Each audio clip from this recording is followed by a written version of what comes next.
When you hear the phrase, share your faith with someone, what comes to mind? Do you get nervous or anxious? Do your palms get sweaty and you start to feel really scared? Do you get excited? I feel like far less people actually get excited when that topic comes up, but today I want to try and help shift your perspective. If you're someone who gets nervous, I want to help you feel more comfortable and prepared. For many of us, we hear about sharing our faith and we get overwhelmed or we get daunted by what we think is required of us. We feel like we ought to know a lot of the Bible or have tons of verses memorized or have maybe been a Christian for a really long time. It's like when Peter is saying in 1 Peter 3, verse 15, to always be prepared, to give a reason for the hope that you have, then we'd better have answers to life's hardest questions. Or come with Bible verses like ammunition, ready to defend our beliefs against anything anyone has to say against us. But it doesn't have to be as complicated or as daunting as that. And it doesn't need to be an argument either. And it doesn't have to be about who's right or who's wrong. It doesn't need to be a competition, and no, you don't have to have all of the Bible memorized either. I'm convinced that if we're supposed to live our lives as open books, right? That's what we're talking about for the whole month of April, being an open book. And if we're supposed to live our lives as open books, then we ought to be sharing the stories of how Jesus has changed our lives. This is such a simple, easy way to share our faith without making it a super challenging task. Let me show you. First of all, when we share our stories with other people, there isn't a whole lot of room for tension. Remember, we've read how Peter said to always be prepared to give the reason for the hope that you have.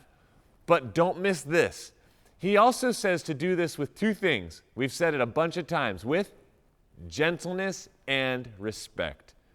When you're telling someone how Jesus has transformed your life, you're not being combative about it. You're telling a story. I was once lost, but now I'm found. Hey, I was once blind, but now I can see. There was once in my life where I was dead, but now I'm alive. When you approach it with that kind of posture, one of kindness and humility and grace, and not hitting someone over the head with a Bible and telling them all the verses why you're right and they're wrong, people are much more likely to listen to you and respect what you have to say. How do you share the reason without sharing a story, right? Think about it. How do you share the reason for the hope that you have without sharing a story? When you explain the reason for the hope you have, you're essentially telling someone, hey, let me tell you the reason why I live this way, or here's why my life looks different. You'll end up sharing what God has done and how He's changed your life. When you share your story with someone, when you're really an open book, chances are that the person you're talking to, if you know them well and they know you, they likely already know it. They already know that you love and follow Jesus. They've been able to tell by the way that you live because they live alongside you. And they can tell that something is different about you. That your life has been changed somehow. And that maybe you found a better way. Maybe they know you from before you met Jesus. And they've seen firsthand the transformation that's taken place in your life. They may even be a part of that story. And I'll say this, you can't argue with someone's story. When I tell you what God has done in my life, you can't dispute it. How come? Why is that? Because it really happened. Because I can point to instances in my life where things were once one way, and then God moved and something happened. Everything changed. A miracle, a circumstance, a situation. You can't look at me and say, well, that's not true, or God didn't do that, or it didn't really happen. No, it really did happen. When we've both heard clear evidence of how he actually did something in my life, you can't dispute, well, that's not true. I just shared with you how it's true. Stories are incredibly easy, but also powerful tools that you can use to always be prepared to share a reason for the hope that you have, like Peter was talking about. And remember this, I shared 2 awesome, powerful verses at Motion, and they deserve to be mentioned here too. Don't forget Jesus' own words in Luke 12:11 through 12. In the New Living Translation, Jesus says, "And when you're brought to trial in the synagogues and before rulers and authorities, don't worry about how to defend yourself or what to say. Why? For the Holy Spirit will teach you at that time what needs to be said."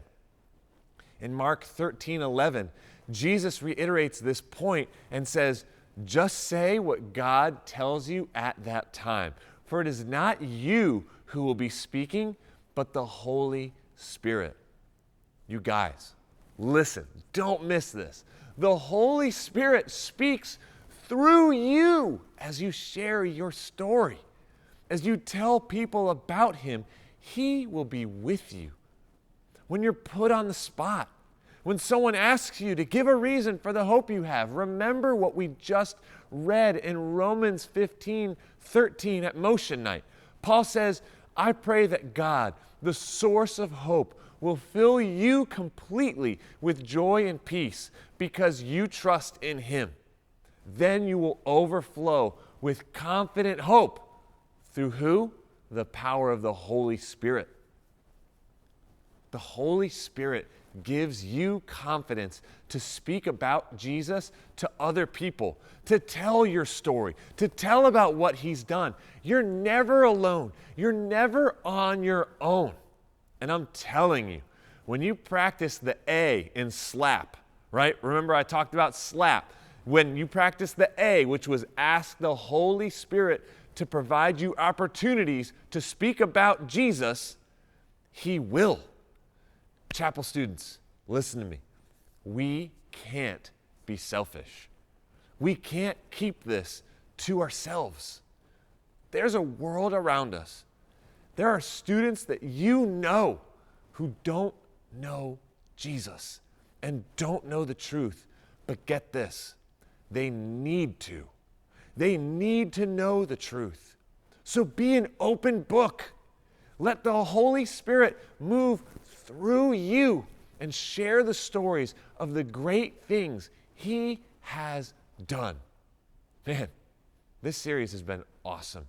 I've loved watching you guys grow and take steps and being obedient to the Holy Spirit. Some of you, I've seen you slapping. I've literally had students tell me, I went to school and someone came to me the next day after Motion and asked me what I think about God. And I had an opportunity to tell them, guys, I'm telling you, if you ask the Holy Spirit to provide you opportunities, he will. Trust me on that. He will. Don't forget, we've got First Wednesday coming up, and then Motion in May, and registration for drumroll Motion Conference is going to be wide open. We can't wait to have all of you here this summer, July 28th through the 30th for Motion Conference. Go tell your parents, block off those 3 days. Don't go on vacation, July 28th through the 30th. You got to be here for Motion Conference. You can't miss any of it.